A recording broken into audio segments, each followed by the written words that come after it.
Now, while I appreciate David Sirota coming on to give his thoughts, I tried to make it clear in that interview a couple times. I don't think I was. That while what he's doing is running interference for AOC. And what he's doing is muddying the waters and telling people we got to do this, we got to do that, we got to get a committee, we got to get a letter, we got to get an HSSC. These are all true. These are all real things. But what actually gets changed, that's again, that's a technocrat. That's a technocrat. I don't give a fuck about a committee chairman. Okay? All of a sudden, progressives have become, as soon as we get a chance to do something, all these progressives become technocrats. Oh, Jimmy, but we got to get this, and we got to get that, and we got to get it we got to do a markup, and we got to do this, and dispensation, and all this shit. The way things happen,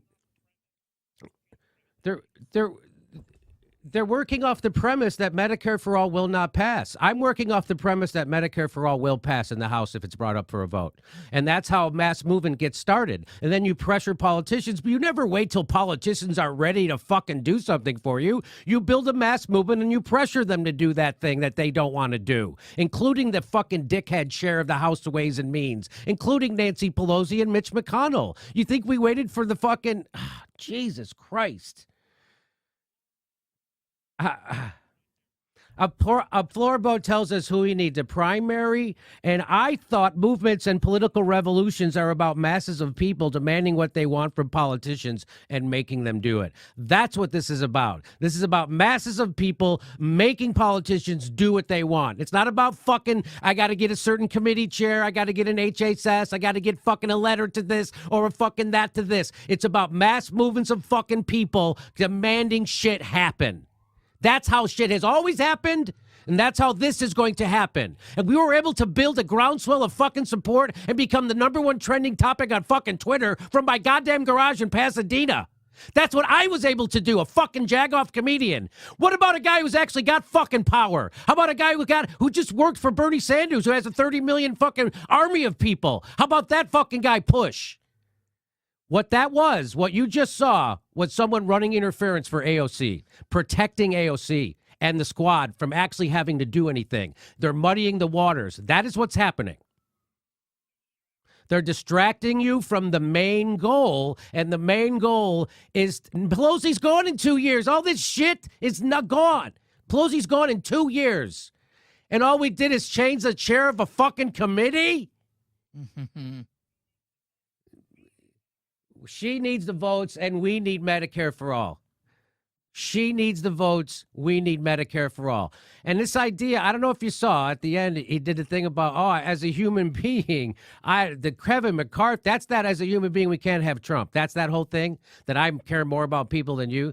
As a human being, that it goes back to the thing that they don't have to vote for Kevin McCarthy. It could be anybody. If Nancy Pelosi doesn't get enough votes, it goes back to the fucking thing and they have to pick someone else. They don't have to pick Kevin McCarthy. So people like David Sirota want us to be afraid to lose Nancy Pelosi as speaker. That's what he just said on here. We have to be afraid to lose Nancy Pelosi as speaker? No, we have to do the exact opposite.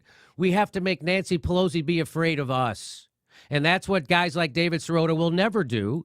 And that's why I said he's a defeatist. He has the energy of defeat, and he's arguing from a place of weakness because he already said, I'm not willing to do this.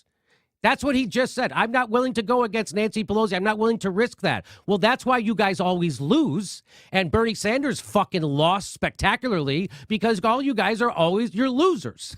You guys aren't willing to fight for anything. The only way shit happens is through a mass of people fighting for shit. And you're too afraid to hold Nancy Pelosi's fucking speakership up? That's why you lose. You're asking the House to pressure Pelosi to pressure Biden?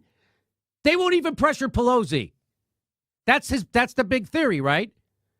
We could get his thing, and it's not happening. So what you saw there, ladies and the careers of Nancy Pelosi and the squad are not more important than getting health care to people in the middle of a deadly pandemic where 15 million people just lost their health care and more are coming. This idea that, did you hear that? That was it. I just showed you. I just revealed that's what's wrong with the left. That's one of Bernie Sanders' top advisors.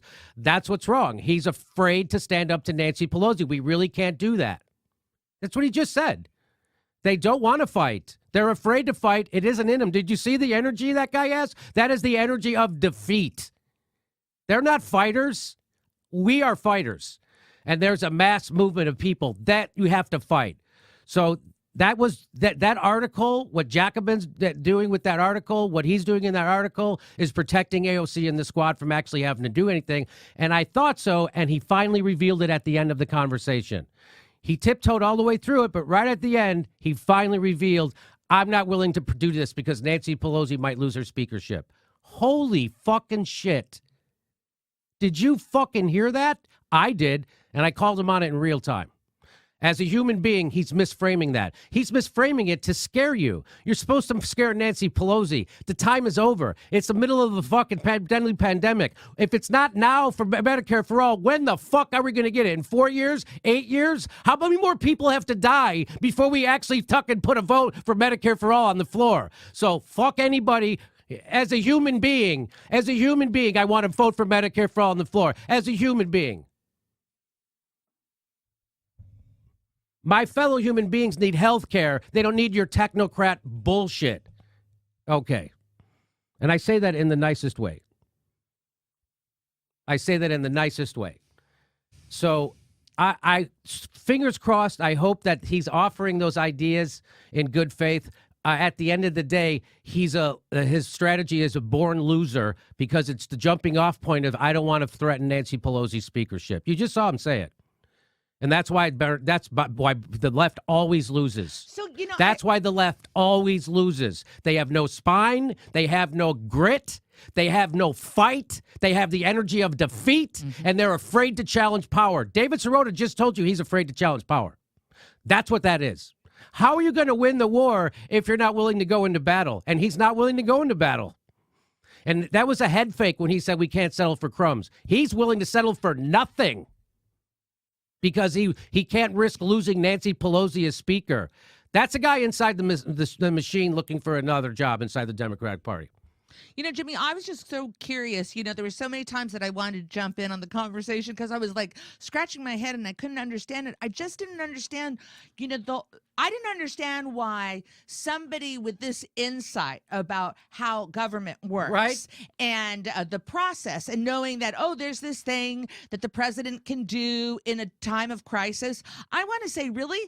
Where was that voice during the 2008 housing crisis saying, let's help people right now? Why wasn't that up for discussion? Why isn't it up for discussion immediately when Donald Trump was in office that you can do this now, Donald Trump? I didn't read an article from people in the United States saying, hey, this is actually something you can do. Why don't you hold on to that information until Joe Biden is elected? When he told me already nothing will fundamentally change, meaning he won't move on this. And also, Joe Biden already said if Medicare comes across his desk, he's going to veto it.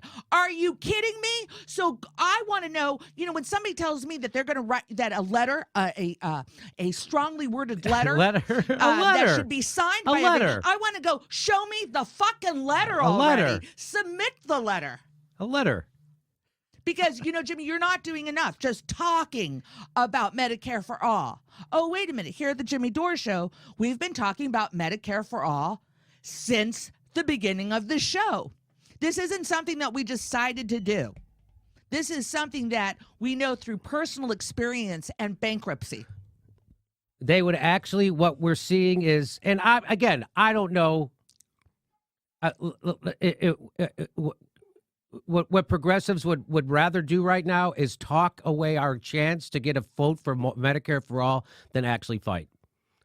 That's what's happening right now. And I don't know what David Sirota is, if that's a head fake or if he's looking for another job. That's me being comedic. But what the effect of that article is to muddy the waters and let the squad off the hook.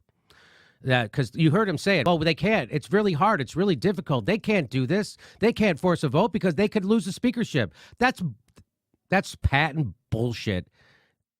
It's just bullshit. And you know what? And I called him out in real time on it, and he's misframing it. It's you have to make Nancy Pelosi afraid.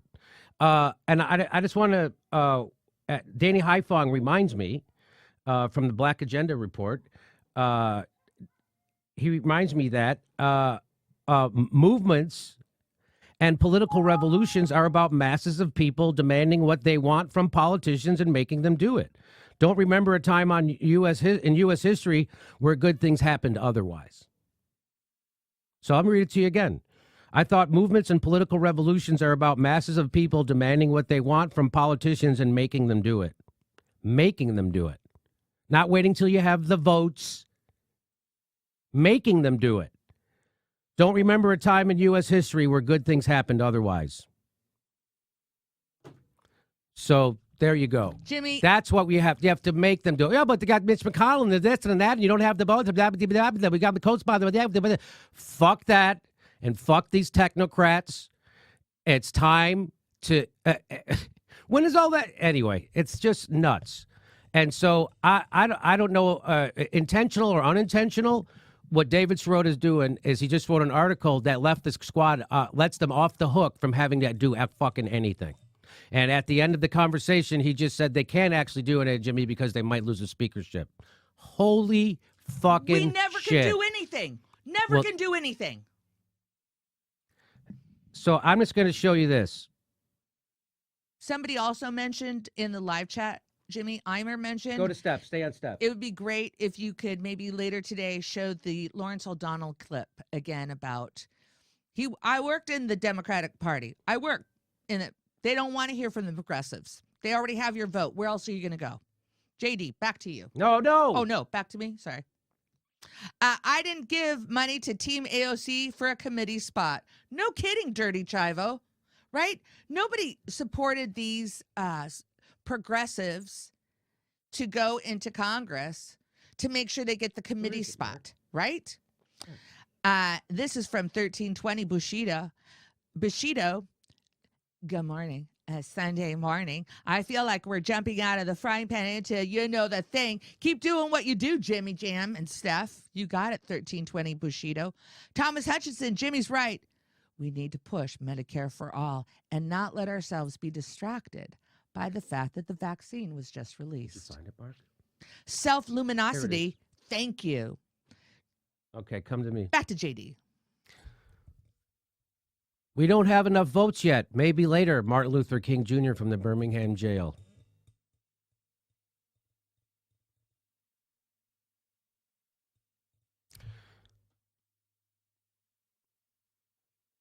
The United States is the only industrialized country where getting sick can make you go bankrupt. We deserve better than our broken, expensive healthcare system. Medicare for all is the way forward, and we got to do it right now. No more fucking waiting for procedure. No more waiting for fucking committee chairman. No more waiting for fucking HHS. No more fucking waiting for now. We demand a vote now. We pass it in the House now. It moves to the Senate. We got to do this now. Tell the 15 million people who don't have health care. We have to play a good inside-out game. And then we have to get the news cycle. And if we don't get the news cycle, then I guess we're fucked. So because we don't get a news cycle, because the news cycle won't focus on it, I guess we can't do things. Because we have shitty journalism in America, we can't fucking do anything. Because we can't get a news cycle. News cycle just kind of, and they didn't even cover marijuana. What in the fuck? Do you hear the shit that happened on this show today?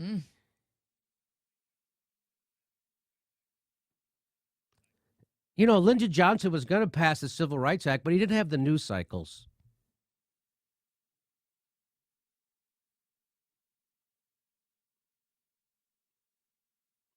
That was super fucking disappointing. At first, I thought David Sirota was saying, no, Jimmy, you have to ask for more. And then at the end of that interview, he said, you can't ask for anything. You can't ask for anything. He started off by saying what we're asking for is crumbs, but by the end of the interview, you go back on when I dropped the video, you could see it. He said you can't risk losing Nancy Pelosi's speakership. Holy fucking shit. You have to be willing to lose Nancy Pelosi's speakership to get Medicare for all passed. That's a point of strength. David Sirota wants you to come from a point of weakness. David Sirota wants you to come from a point of already defeat. I'm not going to do the thing that'll force your hand. You already know that? Now let's negotiate. What the fuck? And now you know why progressives lose? That's your bargaining position? That's fucking nuts. That's fucking nuts. Politics 101. You have to be willing to withhold your vote. And he's saying, you can't. You can't be willing to do that thing that's politics 101. And then he has all these technical fucking bullshit stuff to distract you. That's exactly what that is. That's distraction.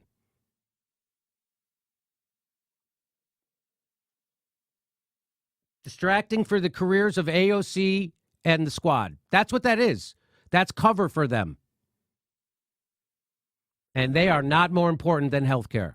Their careers are not more important. We can't, and Nancy career speakership is not more important. And if you're not willing to withhold your vote from Nancy Pelosi, then you're not actually negotiating. FYI. So that's a big mistake. A big, huge flaw in David Sirota's plan. Huge flaw. Huge flaw. You have to be willing to withhold your vote. And he's not. And he just gave cover to every progressive who isn't willing to do that. That is giving cover. And now they can take his article and say, no, we're pushing for the chairman. Oh, no, we're trying to get the H. That's even more important. Oh, no, we got this other thing we're pushing for. And they'll never have to fucking do anything. 2 years of Nancy Pelosi's gone. 2 years, Nancy Pelosi's gone anyway, and then you're going to brag about a chairmanship of a committee? That's meaningless.